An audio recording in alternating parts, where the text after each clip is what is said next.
आज के छोटे परंतु बहुत महत्वपूर्ण कार्यक्रम के अंदर उपस्थित भारत सरकार के गृह सचिव श्रीमान भल्ला जी, सीआरपीएफ के डीजी श्रीमान माहेश्वरी जी, यहां पर उपस्थित करीब करीब 7 सुरक्षा बलों के डायरेक्टर जनरल, गृह विभाग के अधिकारीगण और आज इस कार्यक्रम के साथ साथ पूरे देश भर में फैले हुए हमेशा देश की सुरक्षा के लिए अहर्निश अपनी जान की भी बलिदान लेने के लिए तत्पर ऐसे मेरे सभी सुरक्षा बलों के वीर योद्धाओं, आज यहां पर एक छोटे से कार्यक्रम से सुरक्षा बलों के वृक्षारोपण अभियान जो शुरू हो चुका है, इसको गति देने का एक कार्यक्रम है। ये कार्यक्रम जब पहले सोचा गया फरवरी माह में, और मैंने बात रखी कि भाई जरा सभी सुरक्षा बलों से लक्ष्यांक मंगाया जाए कि कितने कितने वृक्ष वो लगा सकते हैं, इसको संभाल सकते हैं और पौधे को वृक्ष में परिवर्तित कर सकते हैं। तब बहुत कम लक्ष्यांक आया था, मगर मुझे मेरे सुरक्षा बलों के सभी जवानों की क्षमता पर पूरा भरोसा है। इसलिए हमने फिर से मंगाया, तीसरी बार मंगाया, 2 बार रिव्यू मीटिंग की और तय करा कि भाई अब आप 1,25,00,000 से ज्यादा वृक्ष का लक्ष्यांक लेकर ही आइएगा, तभी ये मीटिंग समाप्त होगी।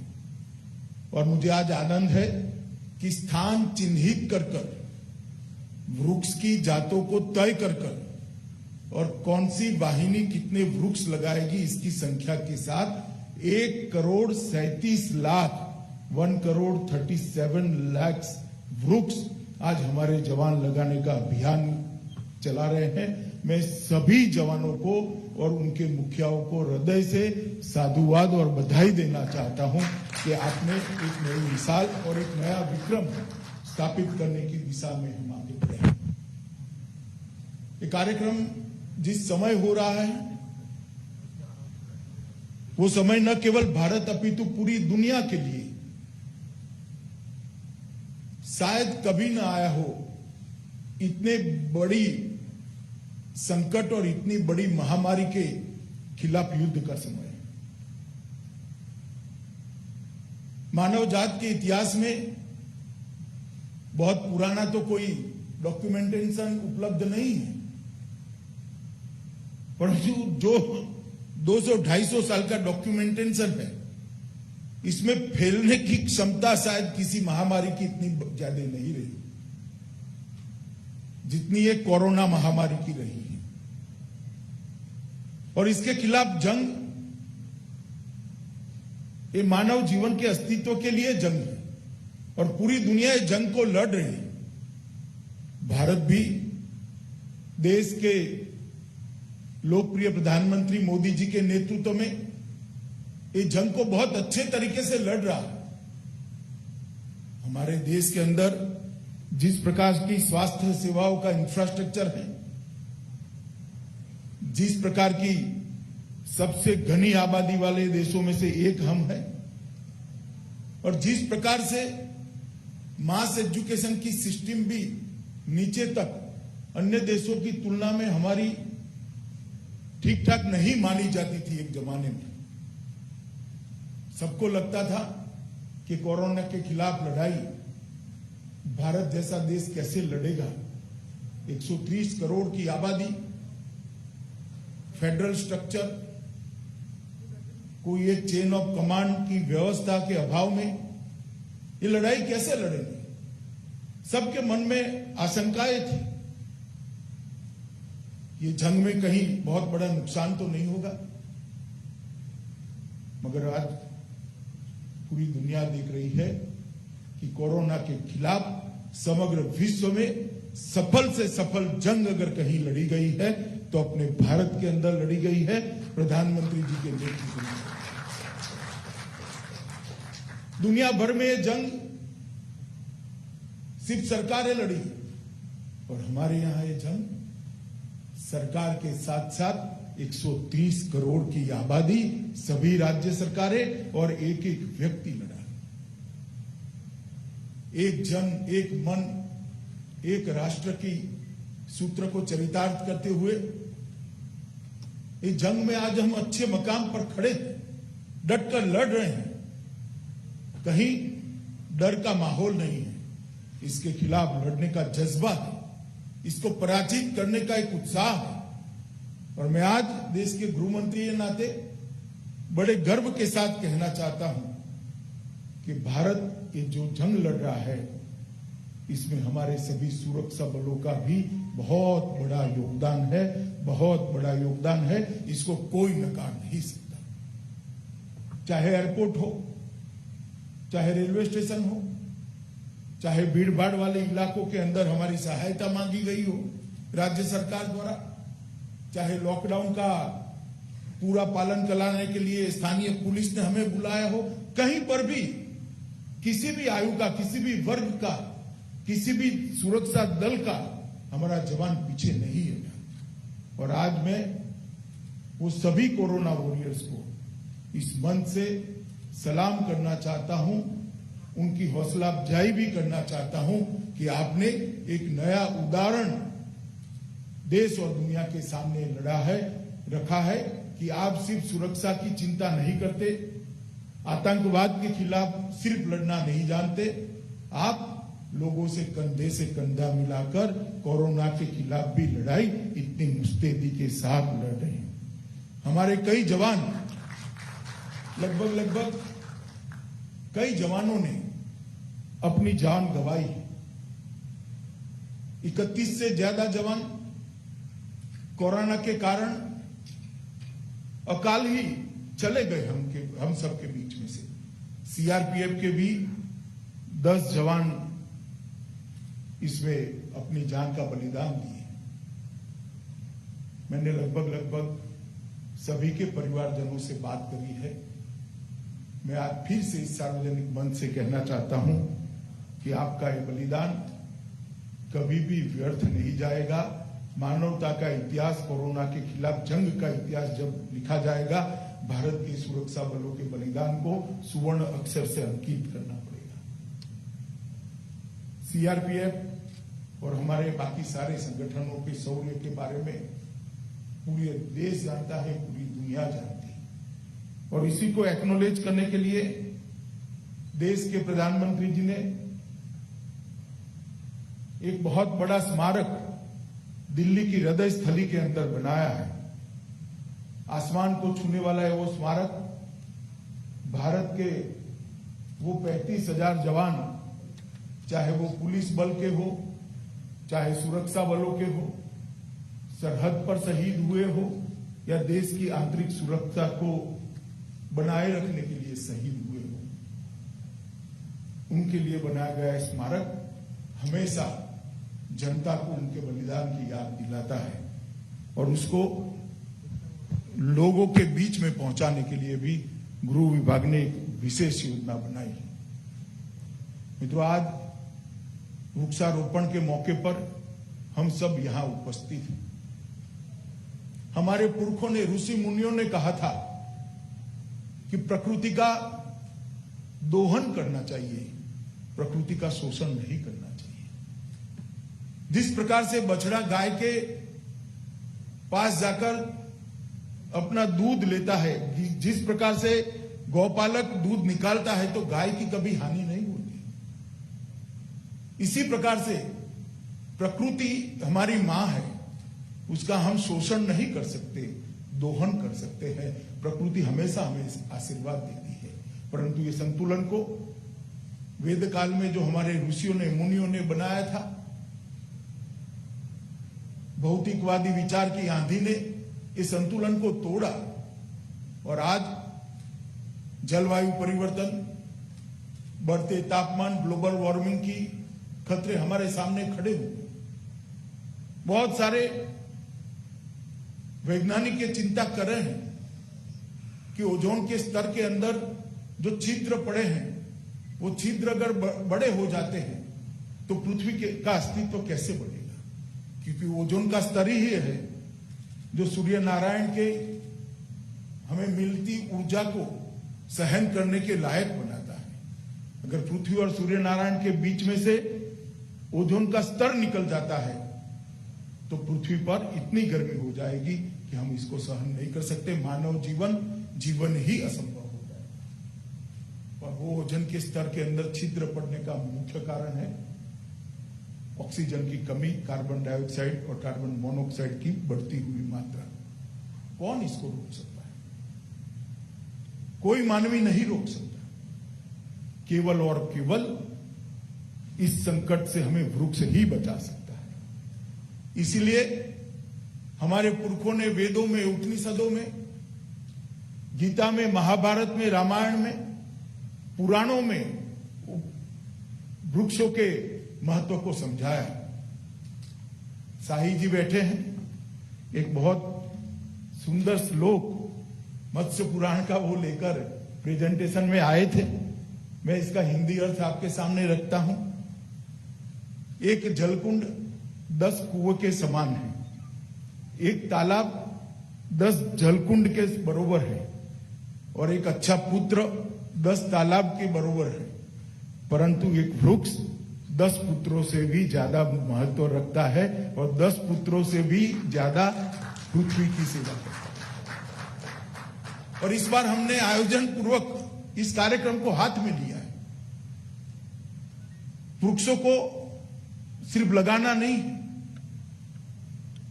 मेरा सभी जवानों से, सभी बलों से अपील है कि वो अपने से बड़े न हो जाए तब तक उसकी ध्यान रखना है, बाद में वो हमारा ध्यान रखेंगे।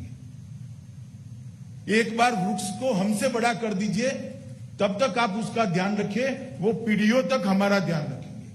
और इस बार हमने जो पौधों का चयन किया है उसमें बहुत सोच समझ कर किया है, जिसका आयुष्य 100 साल से बड़ा है, ऐसे पौधों को चयनित किया है। चाहे जामुन हो, चाहे नीम हो, चाहे पीपल हो, बड़े मैदानों में वट वृक्ष हो, बरगद का पेड़ हो, इस प्रकार के 100 साल से ज्यादा जीने वाले वृक्षों को हमने एक अनुपात के अंदर लिया है। बीच में छोटे छोटे वृक्ष होंगे, ये वृक्ष जब घटादार होगा छोटे वृक्ष निकलते जाएंगे।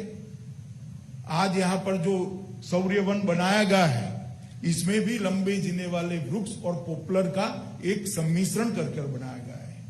ये लंबे जीने वाले वृक्ष जब बड़े हो जाएंगे तब तक पॉपुलर निकल जाएगा, क्योंकि उनका आयुष्य इतना नहीं है, मगर उसकी घटाई इतनी हो जाएगी कि पूरा सौर्य वन आच्छादित हो जाएगा। और मैं सभी सुरक्षा बलों के जवानों को एक और भी बात कहना चाहता हूं कि हम सबका काम ऐसा है कि कहीं न कहीं हमारे मानव स्वभाव को वो हर्ट करता है। आप हमेशा सुरक्षा की चिंता करते हो, हमेशा दुश्मन से आने वाले हमलों से सतर्क रहते हो, और हमला आता है तो इसको निष्ठुरता पूर्वक देश के लिए अपने प्राणों की भी बाजी लगाकर सुरक्षित कर उसको मार गिराते हो। ये जो वृत्ति है, वो वृत्ति देश की सुरक्षा के लिए तो बहुत जरूरी है, मगर साथ में ये जो एक वृक्ष बोने की आदत है, वृक्ष को जिंदा रखने की आदत है आपके अंदर, इसको इक्वलाइज करने के लिए आपके अंदर मानवता को भी जिंदा रखने के लिए बहुत महत्वपूर्ण है। सभी सुरक्षा बलों के जवानों से मेरा एक अपील है कि एक एक वृक्ष को आप गोदी में ले लीजिए और एक एक गांव के एक एक सेवा कार्य को आप गोदी में ले लीजिए। वो आपके जीवन को पल्लवित कर देगा, सुगंधित कर देगा। और इसीलिए हमारे पुरखों ने वृक्षों के महत्व को समझाया है कि वृक्ष ही है जिसके नीचे हमारी संस्कृति बढ़ी, वेद उपनिषद लिखे गए, विज्ञान की शोध हुई, यज्ञों का आविष्कार हुआ, गणित निकला। ये वृक्ष ही है जो हमें प्राण वायु देते हैं, प्राणवायु के बगैर शरीर की कल्पना भी नहीं की जा सकती। इसके लिए इसको प्राणवायु कहते हैं, जो प्राण का संरक्षण करते हैं। और ये प्राणवायु तभी बैलेंस हो सकती है जब वृक्षों की संख्या हम बढ़ाएं। एक पीपल का वृक्ष 100% ऑक्सीजन देता है, एक नीम का वृक्ष 50% देता है, बरगद 80% देता है, एक जामुन 60% देता है। ऐसे वृक्ष जिनका आयुष्य ज्यादा है वो ऑक्सीजन भी ज्यादा देते हैं। इसलिए हर ऋतु में जीने वाले वृक्ष, हर काल में रहने वाले वृक्षों का हमने चयन किया है। और ये वृक्षों के जो वन आज आप लगा रहे हो, आने वाले कई वर्षों तक भारत की और संपूर्ण मानव जात की और हमारे पर्यावरण की चिंता करेगा। हमारे ओजोन के स्तर को बनाने के लिए, बनाए रखने के लिए नीचे ही कार्बन डाइऑक्साइड को न्यूट्रलाइज करता रहेगा। मित्रों, आज एक बहुत बड़ा काम सुरक्षा बलों के द्वारा किया गया है। देश के प्रधानमंत्री जी ने भी पहले जब वो गुजरात के मुख्यमंत्री थे तब, और बाद में जब प्रधानमंत्री बने तब पर्यावरण को, पर्यावरण के संरक्षण को, पर्यावरण के संवर्धन को, तीनों को बहुत महत्व दिया है। गुजरात एकमात्र ऐसा राज्य था जहां सबसे पहले जलवायु परिवर्तन की चिंता करने के लिए एक डिपार्टमेंट की रचना की गई। ग्लोबल वार्मिंग की चिंता करने के लिए एक डिपार्टमेंट की रचना की गई। 8 करोड़ माताओं को गैस के सिलेंडर देते हैं। सबको लगता है कि पॉपुलिस्ट प्रोग्राम है। कुछ लोगों को लगता है कि माताओं की आंख को धुएं से बचाने के लिए, फेफड़ों को धुएं से बचाने के लिए भी प्रोग्राम है। मुझे उसमें दिखाई पड़ता है देश के वातावरण को शुद्ध रखने का भी ये प्रोग्राम है। 8 करोड़ घरों में धुआं उठना बंद हो जाए तो कार्बन डाइऑक्साइड का उत्सर्जन कितना बंद हो जाए। जब हम देखते हैं कि देश के प्रधानमंत्री स्वच्छ ईंधन की बात करते हैं, पेट्रोल की जगह इथेनॉल के इस्तेमाल को बढ़ावा देना चाहते हैं, और आज 2014 से 2020 के बीच में इथेनॉल का उत्पादन और कंजम्पशन पेट्रोल की जगह लेने का लगभग 20 गुना बढ़ा है और 10 गुना बढ़ाने का लक्ष्यांक रखा है। आज भारत पूरे विश्व के अंदर सौर ऊर्जा का केंद्र बना है। यही गुरुग्राम पूरे देश के सौर ऊर्जा का केंद्र बना है, और शायद कुछ दिन के अंदर हम इस स्थिति में पहुंच जाएंगे कि सबसे ज्यादा देश की ऊर्जा की खपत और सबसे ज्यादा देश में ऊर्जा का उत्पादन हम सौर ऊर्जा के माध्यम से करेंगे। जब प्रधानमंत्री जी पेरिस गए, वहां उन्होंने क्लाइमेट जस्टिस की बात की और विकास की दौड़ में अंधाधुंध प्रकृति का दोहन करने वाले देशों को चेताया कि जब प्लेनेट ही नहीं रहेगा क्या करोगे। और मुझे कहते हुए आनंद है, पूरी दुनिया ने पेरिस समझौते में मोदी फॉर्मूला को स्वीकारा। ये हमारे देश के लिए बहुत बड़ा गर्व का विषय है। और अंतर्राष्ट्रीय सौर संगठन भी आज भारत में स्थापित हुआ है। ये वृक्षारोपण का जो कार्यक्रम है, 1,37,00,000 पौधे लगाने हैं, उसको वृक्ष में परिवर्तित करना है। वो कार्यक्रम बहुत लंबा कार्यक्रम है। हर बार की जगह वृक्ष लगाकर, पौधा लगाकर हमारे काम को हम समाप्त न समझें। गृह विभाग का एक कल्चर होना चाहिए कि जिस काम को हम शुरू करते हैं उसको अंत तक ले जाकर सफलता प्राप्त कर ही गृह विभाग दम लेता है। तो ये सारे 1,37,00,000 पौधे अपनी ऊंचाई से ऊंचे हो जाए तब तक हमारा ये कार्यक्रम समाप्त नहीं होने वाला है। मैं मानता हूं मित्रों, ढेर सारे कार्यक्रम देश के अंदर चालू हुए हैं।